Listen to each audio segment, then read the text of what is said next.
ఈరోజు ఉప్మా పెసరట్టు తినాలనిపించింది. వెంటనే పెసలు నానబెట్టేసి, పచ్చిమిర్చి, ఉప్పు వేసి రుబ్బేసుకుని, పెనం బాగా కాలిన తర్వాత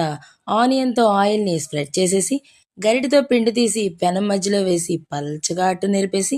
ఉల్లిపాయలు, పచ్చిమిర్చి, అల్లం, జీలకర్ర బాగా దట్టించేసి, ఆయిల్ కొంచెం ఎక్కువగానే వేసి, పెసరట్టుని రెండు వైపులా రోస్ట్‌గా కాల్చేసి, పల్చగా కాకుండా, గట్టిగా కాకుండా మీడియంగా చేసుకున్న ఉప్మాని పెసరట్టు మధ్యలో పెట్టి అట్టిని రెండు వైపులా మడిచేసి ప్లేట్లోకి తీసుకుని కొబ్బరి చట్నీతో పాటుగా బద్దగించకుండా అల్లం చట్నీ చేసేసి ఉప్మాతో పాటుగా పెసరట్ని ఒక్క ముక్క తీసి కొబ్బరి చట్నీలో అల్లం చట్నీలో కలిపి ముంచి నోట్లో పెట్టుకుంటే